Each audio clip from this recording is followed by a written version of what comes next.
Un pacto para vivir. Un pacto para vivir. Columna de análisis de la realidad. Reflexiva. Comportamiento cívico. Compromiso social. Descripción de ONGs. El día a día de la convivencia entre vos y el resto.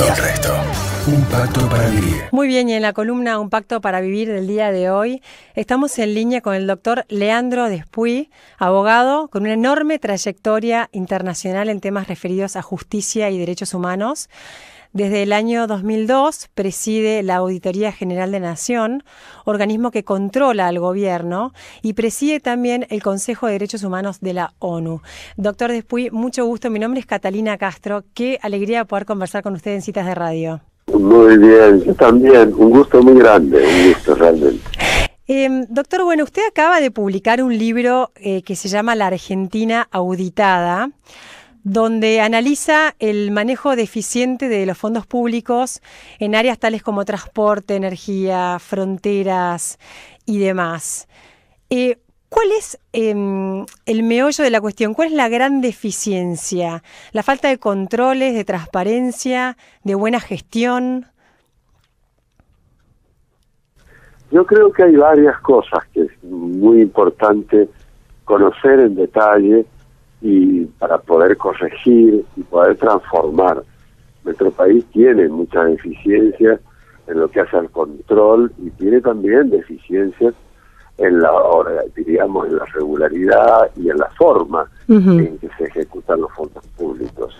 Y otra de las particularidades es que es un país en donde los gobiernos cuentan, los ejecutivos cuentan con una gran disponibilidad de fondos que en gran porcentaje pueden ejecutar de una manera discrecional y por lo tanto, si es así, tienen que tener mecanismos de control y de verificación lo más ajustados posible para evitar que se produzcan desviaciones o fraude o una utilización indebida de esos fondos.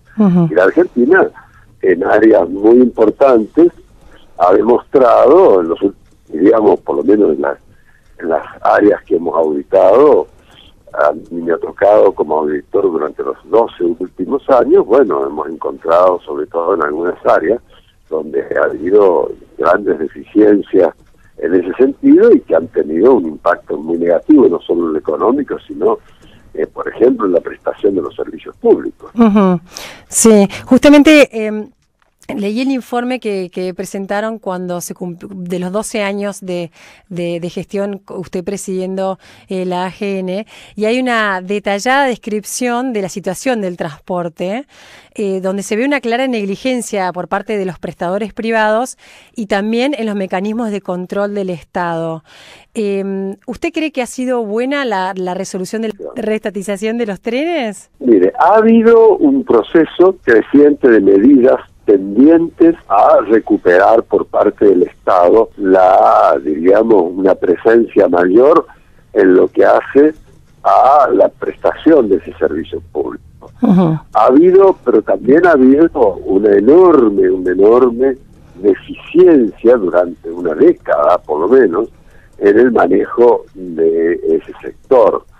De tal manera que es difícil ver cuál es el impacto que van a tener estas últimas medidas, esta última ley, que precede, que sucede a muchas otras medidas de los últimos tiempos, que consistió precisamente en la rescisión de algunas concesiones, pero se implementó también un sistema que también presentó deficiencias.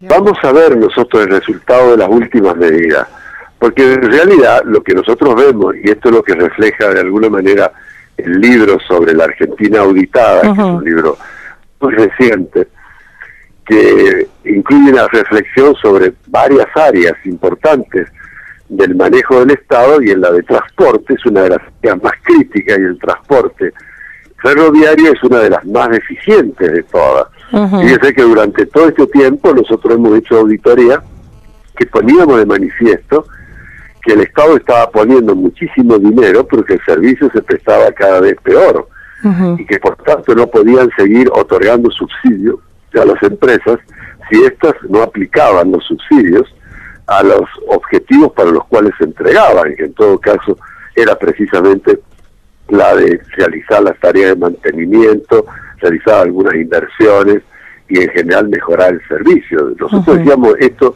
la forma en que se brindan estos, se afectan estos fondos públicos, se está generando una situación inversa. Mientras más pone el Estado, peor se presta el servicio público. Pero claro, esto no era solamente para decirles hay un gasto, hay un perjuicio económico para el Estado al entregar con tanta liberalidad y tan poco control la afectación de esos recursos, sino que también no se mejora, sino que se agravan las condiciones del servicio, la calidad del servicio, e inclusive las cuestiones de inseguridad que se están generando y que se expresaba en la cantidad de descarrilamientos, la forma en que la gente viajaba, hasta desembocar en esta famosa tragedia, que fue, por ejemplo, la tragedia de Once, pero que fue precedida de muchísimos otros accidentes, y algunos que fueron posteriores, porque la crisis, ya el colapso del sistema ferroviario es muy grande, va a tener que pasar cierto tiempo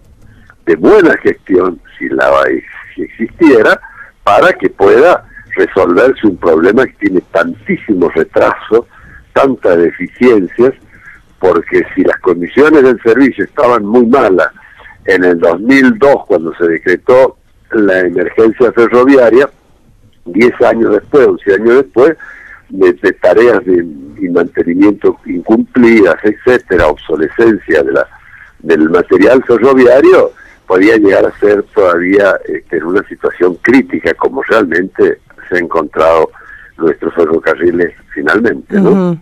Ahora yo, sí, en otras entrevistas que leí suyas o que escuché, usted declaraba una preocupación por el tema de que el trabajo de la auditoría puede ser un tema de prevención para el Estado, si bien de control, pero también de prevención, como lo que estamos hablando ahora con el tema de lo que fue la tragedia de Once.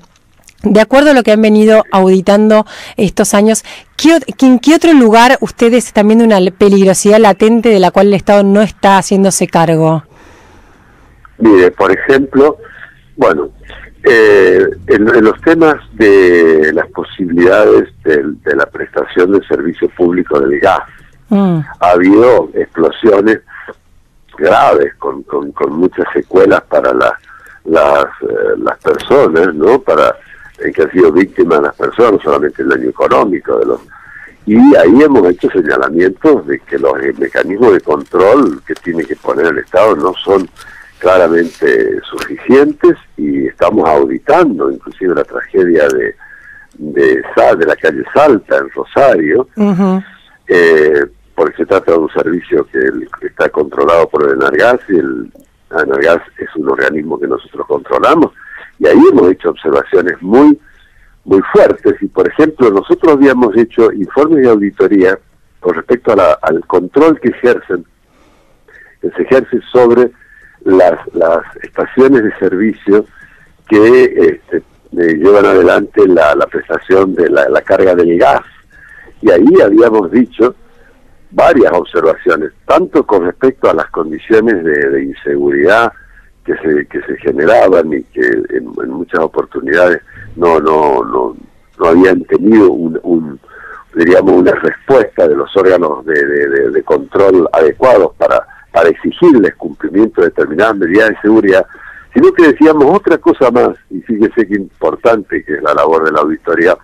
Decíamos que esas compañías que prestaban ese servicio en general no habían contratado los seguros de las para los casos de accidente, que generalmente son tan graves y letales, como con un servicio tan riesgoso como el tema del gas, cuando no se presta adecuadamente, y no habían contratado los seguros.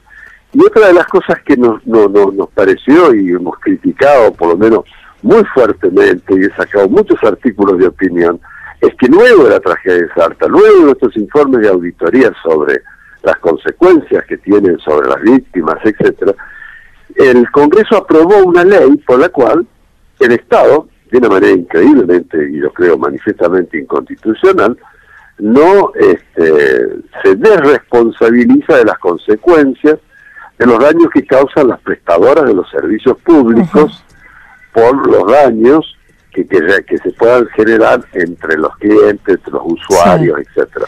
Sí. Esto es muy grave. ¿Eso es lo que está comprendido dentro del nuevo Código Civil?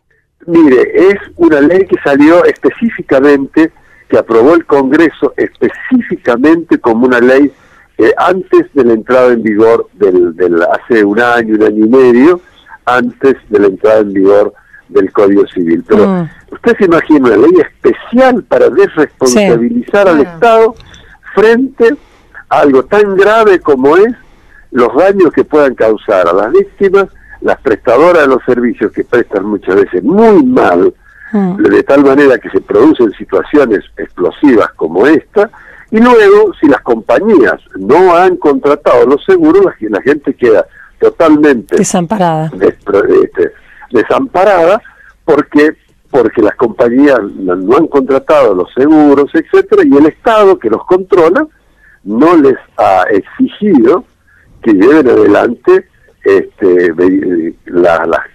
la contratación de los seguros respectivos, con lo cual crea una zona liberada de la responsabilidad muy, muy grave. Y eso nosotros lo hemos dicho y nos mantenemos muy firmes sobre ese tema, porque es la única manera en donde podemos hacer un llamado de atención sobre la importancia que tiene que el Estado controle, exija y se haga responsable de la prestación de los servicios públicos. Por algo son públicos, ¿no? Doctor, buenas tardes. Mi nombre es Elisa.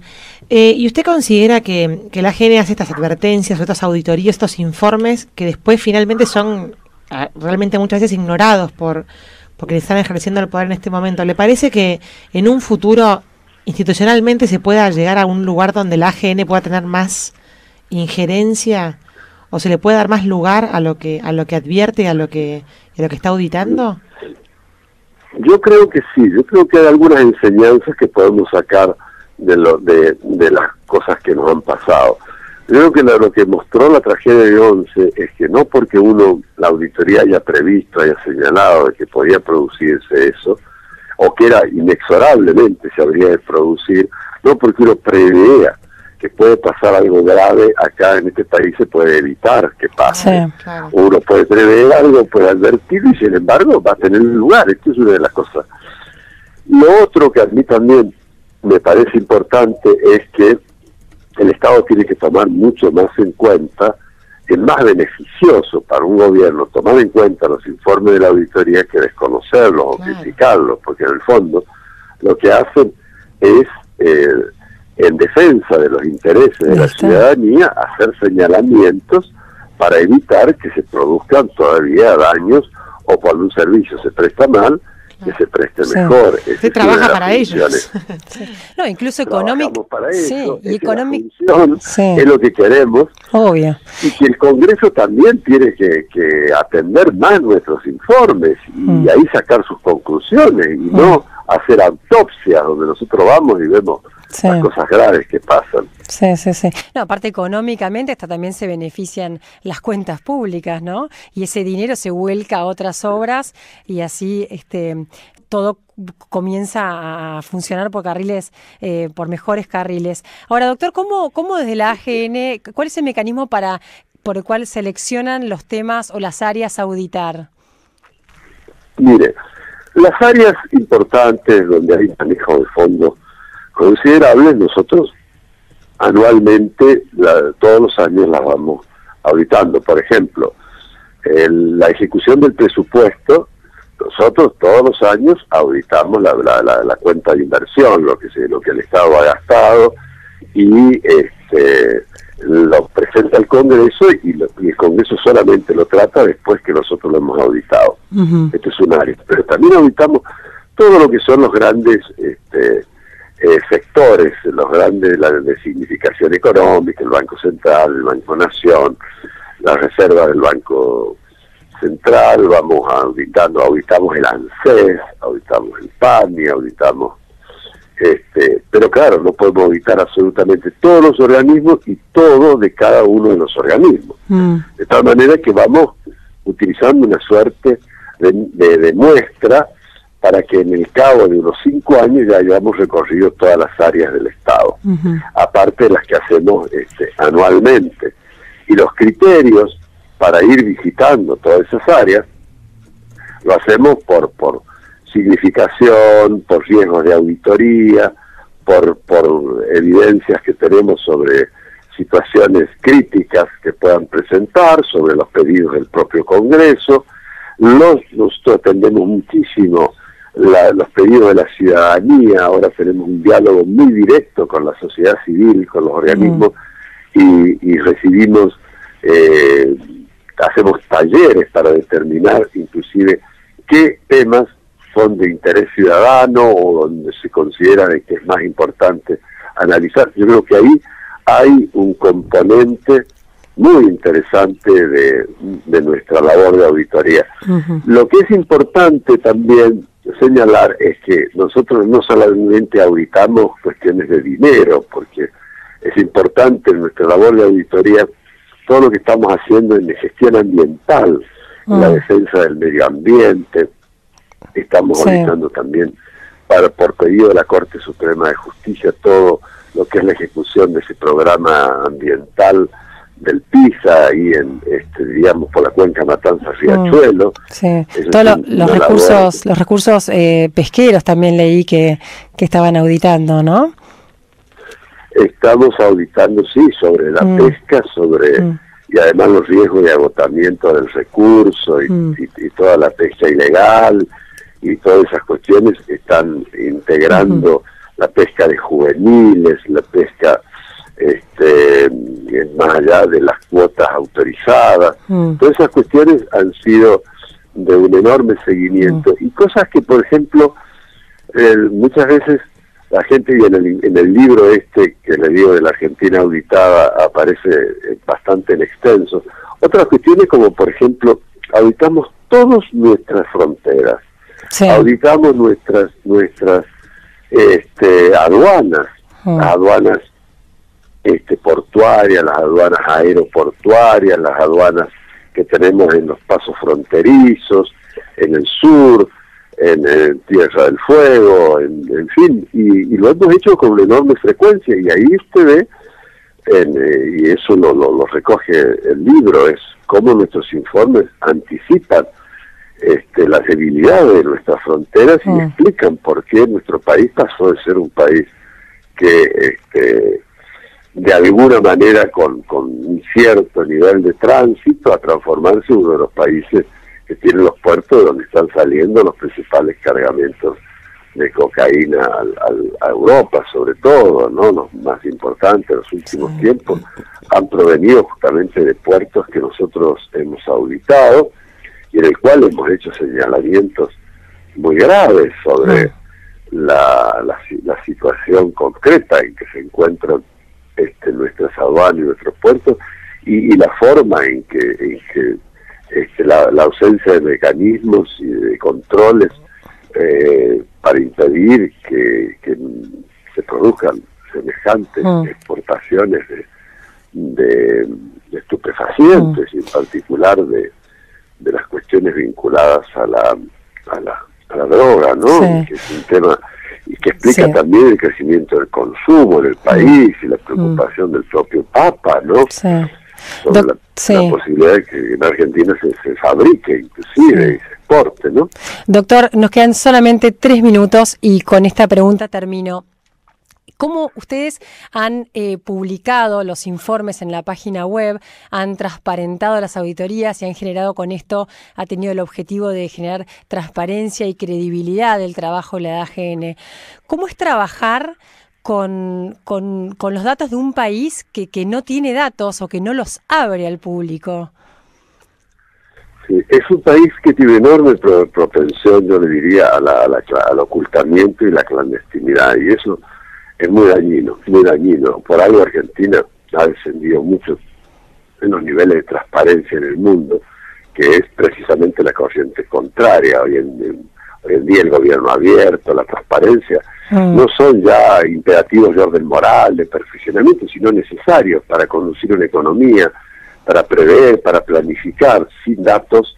Entonces nuestros informes aparecen muchas veces como excesivamente críticos, porque no hay otra referencia. Los otros organismos de control, desgraciadamente, se los ha, le ha disminuido, se le ha atenuado su funcionamiento, su eficacia. Entonces, la auditoría aparece como un organismo que dice cosas que no dice los otros, y a veces lo decimos en voz alta, pero es que no nos queda otro remedio, porque no hay referente. Yo creo que esto que se ha hecho con el INDEC es muy grave para un país que se presenta, se proyecta hacia el mundo con la pretensión de ser un país moderno. No se puede vivir en la oscuridad y en la clandestinidad. Doctor, gracias. La verdad que nos sacan del aire, nos corren. Muchísimas gracias por estos minutos con Citas de Radio. Ha sido muy amable. Gracias a usted. Gracias.